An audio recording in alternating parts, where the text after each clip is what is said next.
Definitions of creativity are not straightforward, and many writers have contributed to the debate about what constitutes creativity, often hotly contesting different views. However, most theorists agree that the creative process involves a number of components.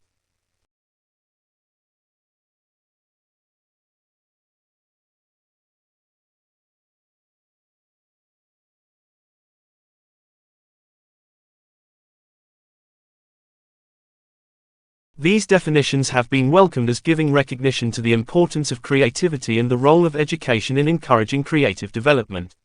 The appearance of creativity as an aim of the curriculum in England is part of a trend to recognize the importance of creativity internationally.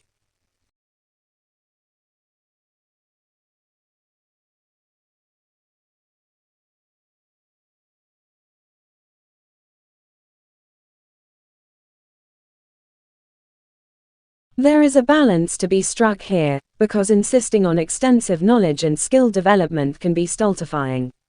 On the other hand, knowledge and skill are fundamental to creativity. Existing knowledge of the world is a starting point for young children's play.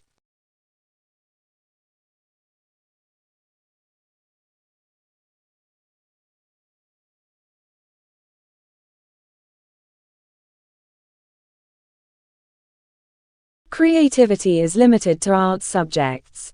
Although creativity is often associated with creative subjects, such as art and music, creativity is not subject-specific. Creativity is a way of approaching problem solving that can be exercised in different areas. On the other hand, creativity does not take place in a vacuum. The way in which children express creativity will be different in different curriculum areas.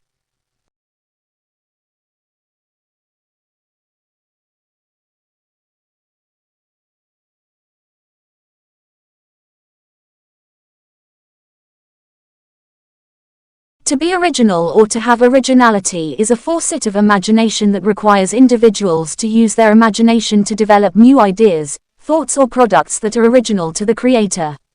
Although, an important consideration here is, each child's creative abilities can be related to his or her personal stage of development. Therefore, it is crucial to understand that being imaginative or original may look different at different stages of learning and growth.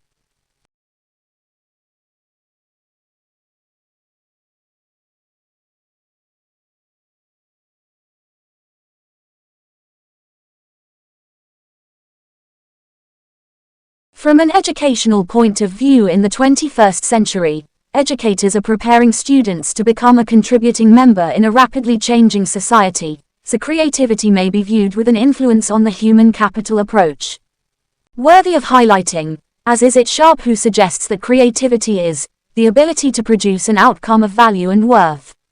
Therefore, the outcome could be producing products or nurturing creative people, which in our current competitive capitalistic economy could be seen as an asset.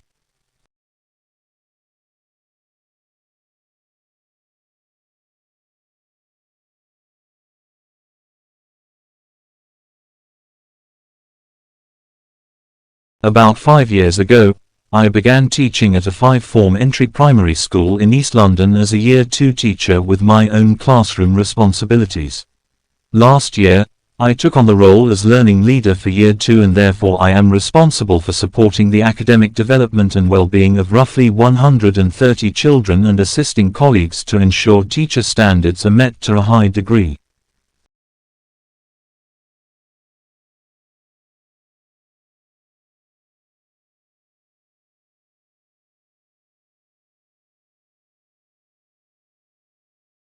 Another suggestion for adapting the notion of creativity to suit young children is to put the emphasis on the creative process, rather than to judge the quality of the products.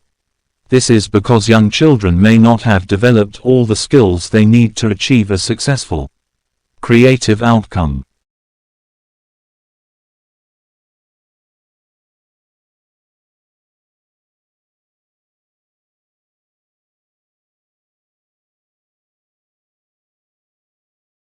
In this section we shift our attention to language majority students in bilingual immersion classrooms. Bilingual immersion is a strong form of bilingual education and begins with the formidable task of teaching language majority students through the minority language. Bilingual immersion classrooms typically target language majority students who begin as monolingual speakers of the majority language.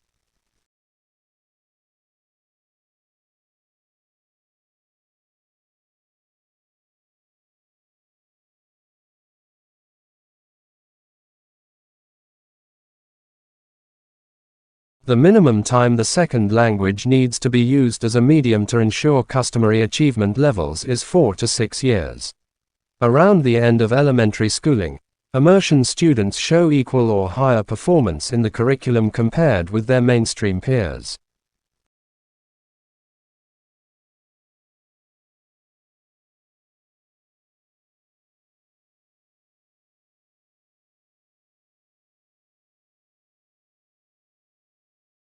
The curriculum tends to be the same for immersion children as for their mainstream peers. While immersion attempts to cultivate empathy for a student's second language culture, the immersion curriculum has hitherto tended not to have major distinctive components to develop such empathy and participation. For example, in Canada a no challenge is that French becomes the language of school and English the language of the playground, street and vocational success.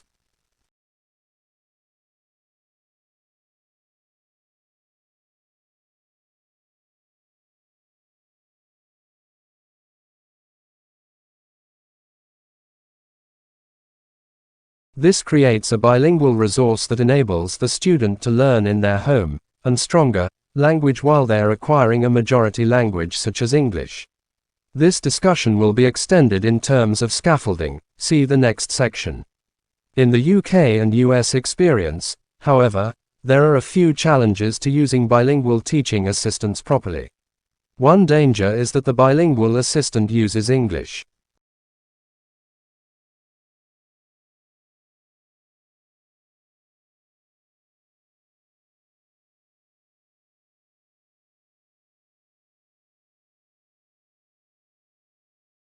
One solution to a lack of suitable bilingual teachers has been to hire bilingual teaching assistants who work, especially in the early grades, under the guidance of the mainstream teacher and typically can speak the home language of some, most or all of the bilingual students. In the United Kingdom, such support workers help the very young, newly arrived and slower learners, often working with small groups.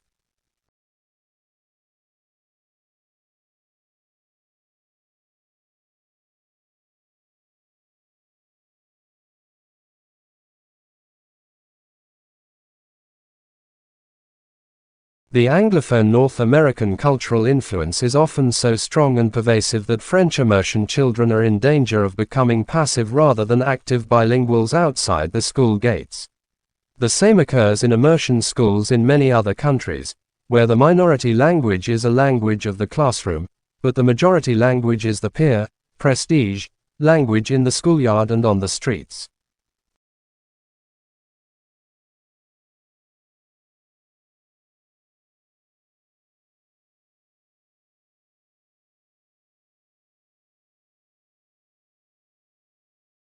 Taking the United States as an example, it is unlikely that such students will learn English solely through unmodified content instruction.